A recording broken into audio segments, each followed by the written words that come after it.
Gente, em novembro, teve maluco falando que daquele jeito o Lula caminharia para o impeachment. Novembro.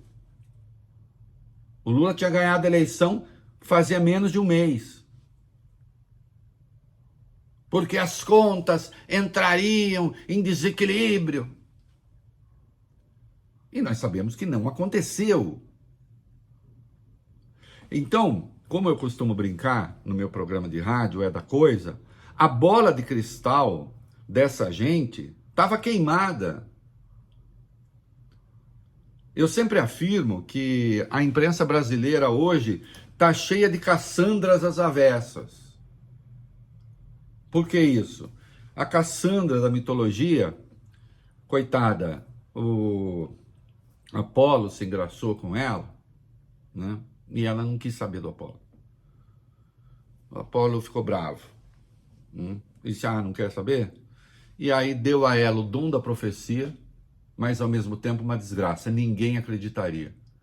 De sorte que a Cassandra sofria muito, porque ela dizia, ela antevia as tragédias, os desastres, advertia os seus contemporâneos e aqueles que conviviam com ela, e no entanto, quando aliás os gregos deixaram aquele cavalo às portas de Troia, ela disse, não coloque esse cavalo para dentro, sobrevirá a nossa destruição.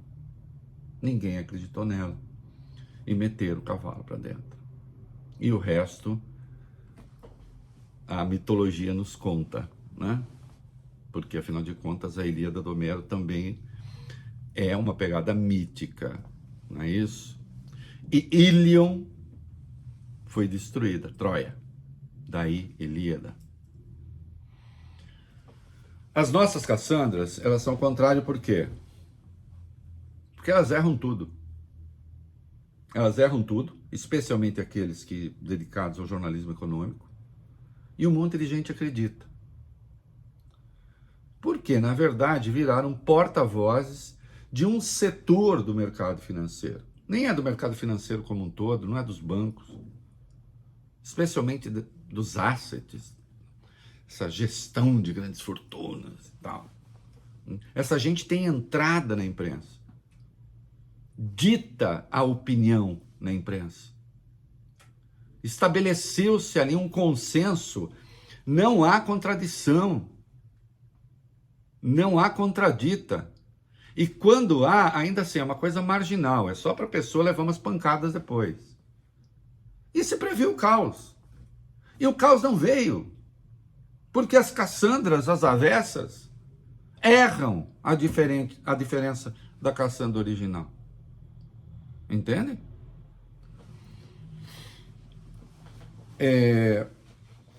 Lula recriou os programas sociais, restabeleceu as regras do Bolsa Família, que precisava, porque o cadastro único tinha sido destruído, inclusive com desperdício.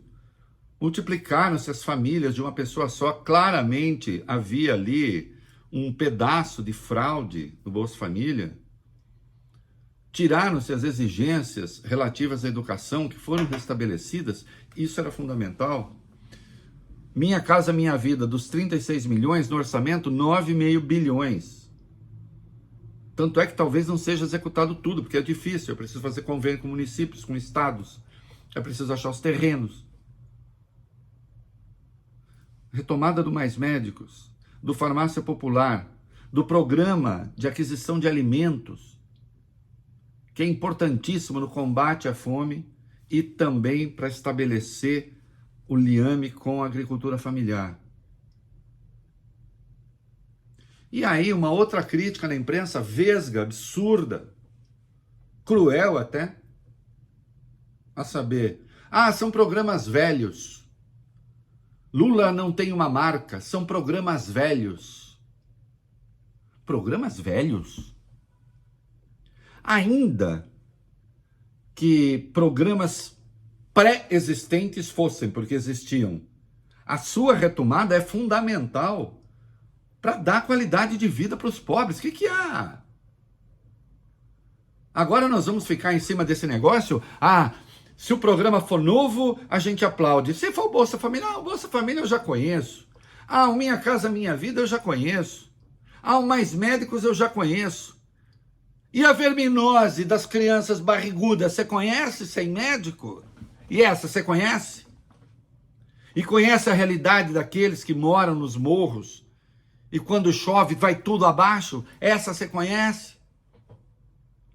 E a realidade de quem precisa comprar o remédio de diabetes não tem, você conhece? De colesterol não tem, você conhece? Que história é essa?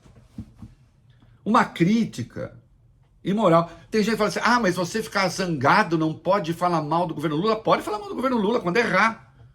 O que há de errado em retomar programas sociais? Ou então olhar com esses caras, isso eu já vi. Eu considero isso imoral. Considero imoral e falo. Ora bolas. Não é? Bom, aí veio o arcabouço fiscal. E aí realmente sabe aquela previsão que eu tinha feito lá atrás, que eu disse, da imprensa ser o centro da oposição, porque a direita é notavelmente burra e desorganizada para isso, ainda mais agora que aquele camarada se tornou inelegível. Olha aqui, não tinha como o arcabouço levar a dívida pública ao desastre, como anteviram. Não tinha como, porque, sim, você está estabelecendo um piso, né, para o crescimento das despesas, além da inflação. Mas também se está estabelecendo um teto. E esse teto, o crescimento da despesa será o correspondente a 70% do que crescer a receita. Então essa explosão que anteviram, não tinha como, e já está claro que não haverá explosão coisa nenhuma. Mas aí se dizia, onde já se viu? Cadê o corte de gastos? Qual corte de gastos? É preciso que se diga.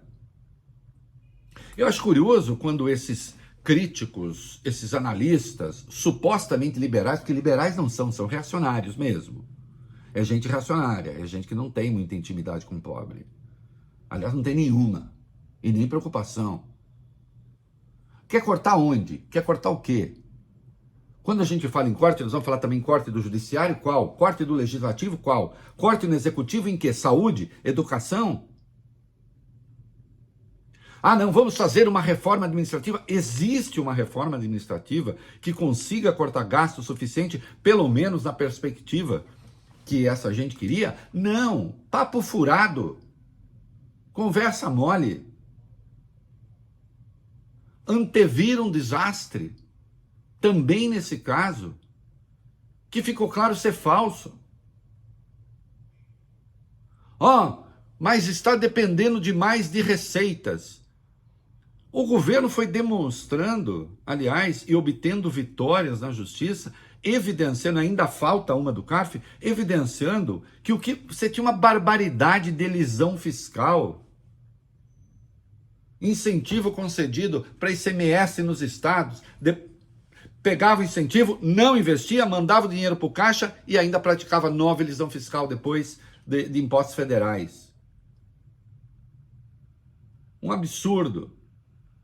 E o governo foi ganhando ações na justiça, não quer dizer que vai recuperar tudo aquilo que deixou de arrecadar, mas sim haverá um aumento da arrecadação que deriva do fim da sonegação, e ainda há o que fazer no CARF, porque tem uma indecência ali no CARF, de empresas que devem impostos, recorrem, em razão de decisão tomada por Bolsonaro e Paulo Guedes, são os próprios sonegadores que acabam votando a favor de si mesmos.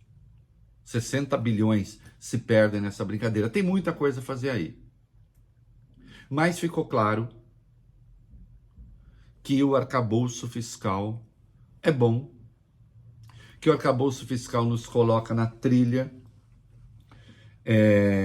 do gasto responsável, da responsabilidade fiscal. E vejo vocês, enquanto as nossas Cassandras, as avessas aqui ficavam vociferando, e veiculando a opinião dos seus amiguinhos que estavam fazendo negócios, a Standard Poor's pegou o Brasil e tirou ali da posição, né, de estável para uma posição, perspectiva positiva, botando no horizonte a possibilidade de o Brasil voltar a ser grau de investimento. Então, uma agência como a Standard Poor's viu virtudes, a verdade é essa, na economia brasileira, e virtudes reais, que essa gente não viu. Uma gente que errou em tudo. Errou na previsão de crescimento, errou no comportamento do dólar, errou no comportamento da bolsa. Só acertou no seu pacto em favor do absurdo e da barbárie, que são os juros do Banco Central. Aí sim, nisso combinaram. Juros absurdos, mantidos na estratosfera. Eu lembro que a primeira crítica do Lula foi no começo de fevereiro. E o mundo parecia que vinha abaixo. Onde já se viu, os juros futuros subiram, Lula é o culpado pelos juros, o dólar subiu, Lula está provocando inflação. Era uma coisa pavorosa, absurda. E sem questionar a essência, precisamos de juros de 3,75? Passando a operar com juros reais de 8%, de 9% quase? Ainda? E quando se fazem previsões positivas, chegaremos ao fim do ano com juros reais de 6,6%. Meu Deus! Continuam pornográficos. A verdade é essa.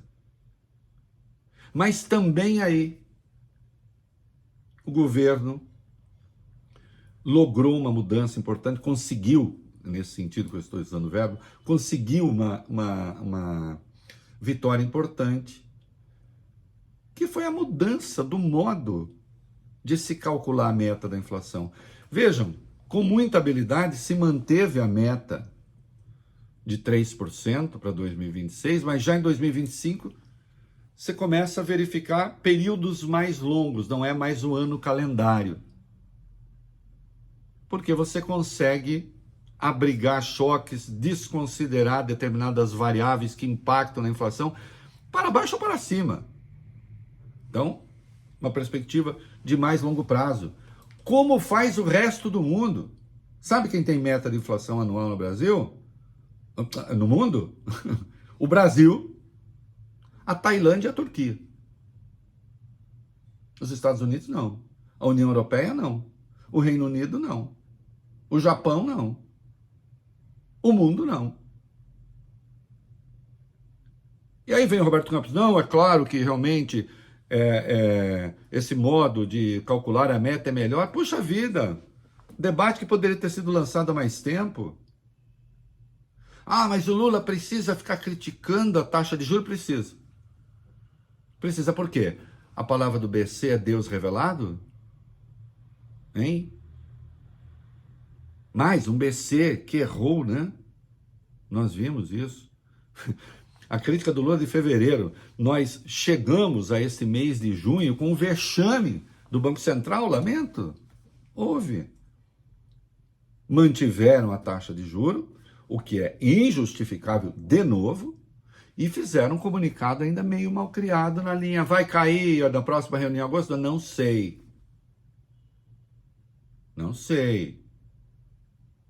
Foi uma grita generalizada, o próprio Banco Central perdeu muitos dos seus apoios, e aí faz uma ata dizendo, a maioria da diretoria acena com a possibilidade de uma redução da taxa em agosto. É, Dedé? É mesmo? Por que não botou isso no comunicado? Essa maioria que apareceu na ata estava onde no comunicado? Então, a verdade é que o Brasil, nestes 6 meses de governo Lula, no que concerne as ações de governo, está caminhando bem. Sim, tem coisa ali de que eu não gosto, já vou falar, mas está caminhando bem. Olha aqui, o dólar fechou o primeiro semestre com queda de 9,27%. A Bolsa com rendimento positivo, 7,61%. Cadê a argentinização? A venezuelização? Cadê? Onde está? Ah, não, Reinaldo, mas isso é coisa da extrema-direita? Não, mesmo, eu insisto, na imprensa um mau humor absurdo, injustificável, que não se explica.